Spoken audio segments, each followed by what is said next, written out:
Assalamualaikum warahmatullahi wabarakatuh. Alhamdulillahilladzi arsala rasulahu bil huda wa dinil haq liyudhhirahu 'ala dini kullihi wa kafa billahi syahida. Asyhadu an la ilaha illallah wahdahu la syarikalah wa asyhadu anna wa nabiyyana Muhammadan abduhu wa rasuluhu la nabiyya ba'da. Allahumma shalli wa sallim ala sayyidina Muhammadin wa ala alihi wa sahbihi wa barik wa sallim ajma'in. Subhanaka la ilma lana illa ma 'allamtana innaka antal alimul hakim wala haula wala quwata illa billahil aliyil azim. Amma ba'du. Para pemirsa SLB Pelambuan Channel yang dirahmati Allah SWT, di sore hari jelang buka puasa ini mari kita panjatkan syukur kepada Allah SWT atas limpahan rahmat, taufik dan hidayah serta inayah kepada kita semua.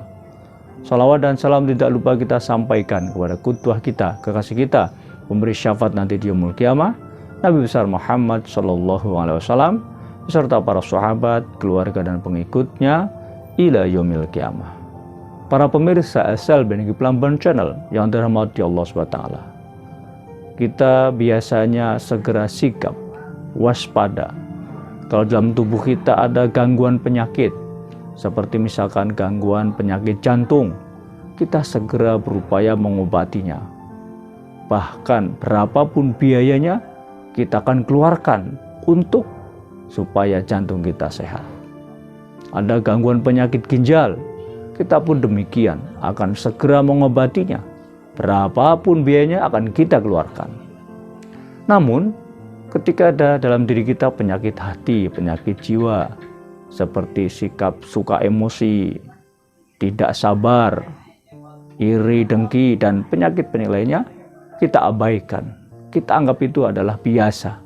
Padahal itulah penyakit jiwa yang seharusnya sama dengan ketika kita ada penyakit fisik seperti penyakit gangguan jantung, gangguan ginjal, penyakit mah, dan penyakit-penyakit fisik lainnya. Nabi sendiri mengingatkan kepada kita, la tahasadu, janganlah kalian saling mendengki. Berarti penyakit jiwa yang namanya dengki ini tidak boleh. Menurut Ibnu Rajab, sifat iri atau dengki itu adalah penyakit yang ada pada kita di mana kita tidak suka kalau ada orang lain lebih unggul nikmatnya daripada kita. Kita harus berusaha, kita harus berupaya agar orang lain tetap di bawah kita. Kalau ada, kita berusaha mengalahkannya dengan cara apapun. Misalkan dengan cara kita mengatakan bahwa dia mendapatkan kebaikan itu dari hasil korupsi. Padahal boleh jadi dia dengan cara yang halal. Namun karena kedengkian kita lah, lalu kemudian kita mengucapkan kalimat-kalimat seperti itu. Nah, penyakit seperti inilah penyakit yang dilarang oleh Nabi. Pada masa dulu, pada zaman Nabi Adam AS dalam Al-Quran disebutkan, ya, Habil, ya, itu dibunuh oleh kakaknya Qabil, oleh kakaknya Qabil, itu gara-gara karena kedengkian daripada Qabil kepada adiknya Habil. Qabil yang dijodohkan dengan adiknya Habil yang kurang cantik, sementara Habil mendapatkan adiknya Qabil yang lebih cantik. Lalu Qabil merasa bahwa kenikmatan Habil lebih tinggi daripada kenikmatan dirinya. Maka setan pun menggodanya agar membunuh adiknya sehingga dia mendapatkan adiknya sendiri untuk dia nikahi. Nah, inilah sebuah perbuatan dengki yang dilarang oleh agama. Oleh karena itu para pemirsa, jamaah rahimakumullah, di bulan Ramadan ini mari kita latih diri kita untuk meninggalkan penyakit-penyakit jiwa, diantaranya penyakit dengki atau iri.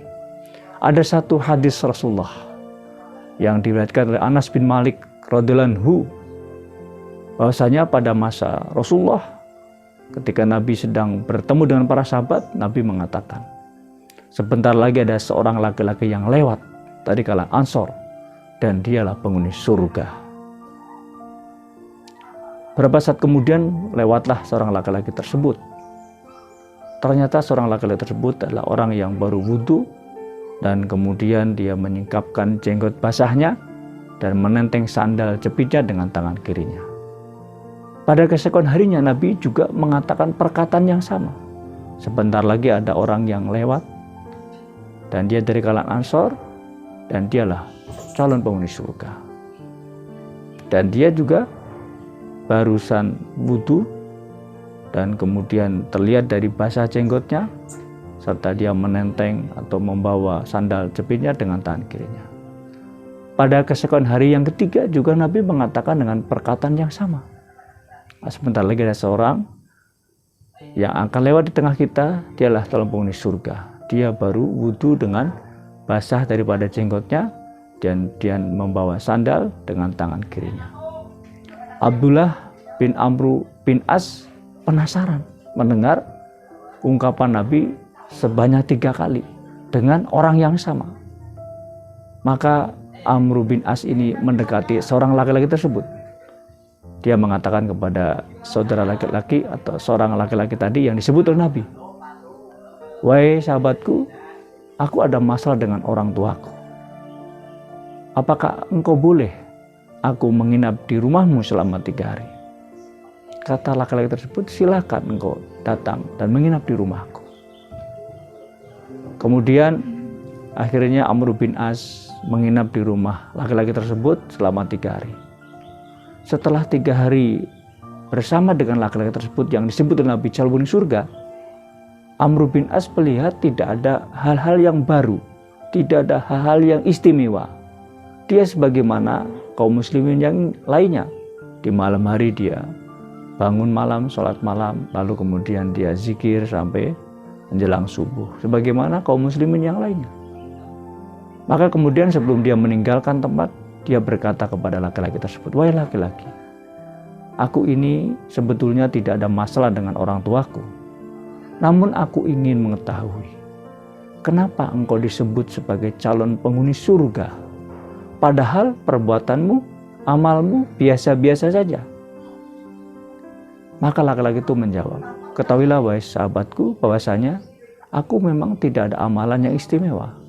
Aku mengerjakan perbuatan yang biasa-biasa saja, sebagaimana kaum muslimin juga melakukannya. Namun di dalam diriku aku tidak pernah ada perasaan dengki dan iri kepada saudara-saudara muslim." Nah, kemudian Amr bin As pun menyimpulkan bahwasanya ucapan Rasulullah kepada laki-laki tersebut sebagai calon penghuni surga karena perbuatan pada dirinya tidak ada dengki, tidak ada iri di dalam hatinya. Mudah-mudahan dengan kisah ini kita bisa sama-sama mengambil hikmahnya dan kita menerapkan dalam diri kita agar kita menyehatkan jiwa kita. Di antaranya kita meninggalkan dari perbuatan iri dan dengki. Mudah-mudahan kita bisa menerapkan dalam kehidupan kita sehari-hari. Assalamualaikum warahmatullahi wabarakatuh.